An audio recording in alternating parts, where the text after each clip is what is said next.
everyone! Welcome to our podcast. So today we're talking about one of the pieces of Ernest Hemingway. What is the title again? A farewell to arms. So A Farewell to Arms is a romantic piece of Ernest Hemingway where he introduced the story in the midst of World War One. So in World War One, what is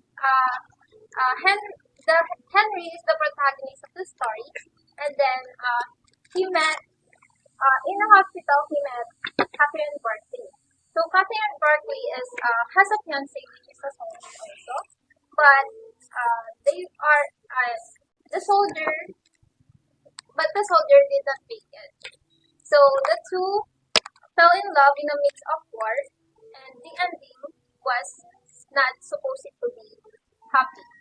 But Ernest Hemingway did was tragic and sad ending, which Catherine Barkley is pregnant and she died during her labor. So what is that? Henry was devastated about Catherine Barkley's death, and with his son or daughter or whatsoever. So that is the ending of the story. So what do you guys think about the story? I'm just curious. Do the story has a movie adaptation? Yeah, it has a movie adaptation, but it's very old. But you can watch them on YouTube. It has 2 hours movie. Basically, on what you said, Ernest Hemingway was a fascinating person. Am I right, guys? Yeah, I also Just continue. I also realized that personality of Ernest. So one of the most interesting part of the piece is there are reviews that Ernest Hemingway, the author, and the protagonist is Ernest Hemingway, literally autobiography of the story. So it is said that it is a real life story of the author Ernest Hemingway. So there are a bunch of possibilities that this author and the protagonist is the same person, because Ernest Hemingway did also had a job in ambulance driver in World War One, and also he met a stranger, a nurse, which is named Agnes Hannah von Kronsky in real life. So I felt that through his stories, he aligns his writings based on the experiences, like what you said a while ago. He's an army, so he tell what he experienced in the field of in his field. Aside from his incredible story, Hemingway writing is simple and power. He uses words to feel real and emotional, like that, and helping us to connect to our characters, experiencing and feeling as if we are right there with them. What do you guys think if you have a lover which is a soldier? I think it's really hard for us, or for me, or for especially for you For girls. everybody, yes. Yes, Yeah. to fall in love with army members or military members. It is because you don't know what will happen to them when they went to a war, like what. I Yeah, mean, like Catherine Barkley. They're Yes. just praying that they come home safe. safe and but In reality, yes, But for me, I won't real to think that I will marry or date someone with Why? army. It's so hard. Like, you will, like what you said, Ira. I don't want to expect something that you will come home like yes, that. because There are a lot of sacrifices. agree. it is because as a soldier you don't know if their life is just like 50-50. There's a tendency that uh, you don't know if they come home safe Oo, or just die. like what Ira said.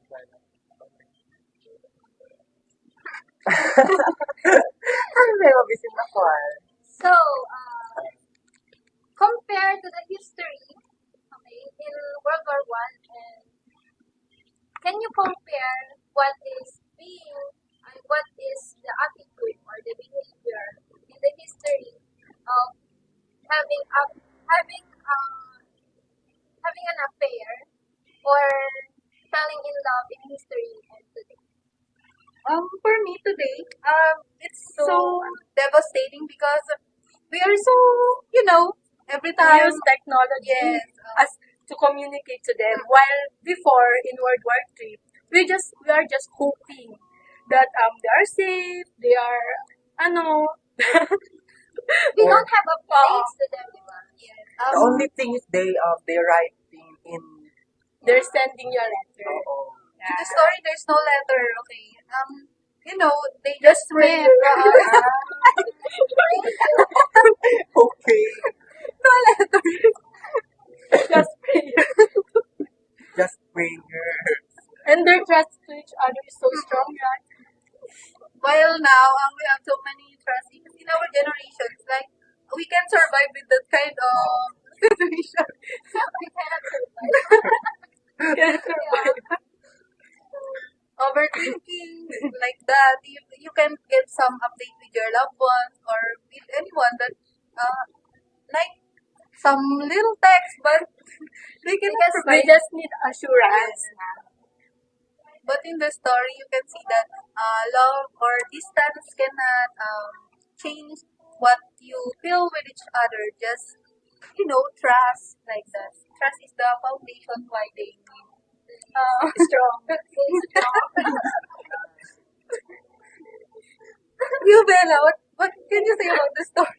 Do you have any stories or Yes, I have a story before. 2017. There was not a neighbor. Family I member? think my teacher, your teacher? Your teacher, my teacher in grade 1, his husband went to war, and then Her husband. her, oh yeah, her, yun nga, tama, her husband went to a war, but sadly, her husband get get in trouble? yes, like Hostage. yeah, Yeah. so that the ABS-CBN come to their house to interview, and they're asking if your husband didn't come, what uh, what what are you going to do? But my teacher in grade 1 just cried, just cried and cried because she don't know what To answer. To say yes because She don't know what to feel. but she will feel. So, continue. and sa ngalan ng Panginoon, The name of dali, With God. oo, her husband went home safely.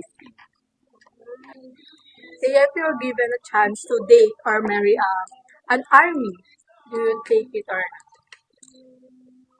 For money, of course. Oh my God! La, of course, if you really love the person, Yeah, it is a big risk. oo. How about you, Bella?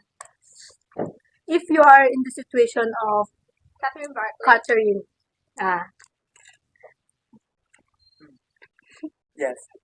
will you sacrifice your time, efforts to date him? Yes, of course. If you really love the person, then do it. What But- if he cheated on you? Then ano, In the story, he did not cheat. There's no cheat. just, But in the case of the two in the story, they are completely stranger, but they had sex already. But they literally no clue of each other. One They had night just stand. sex. And But They love. they pursue each Because of other. that Yeah, sex, they develop.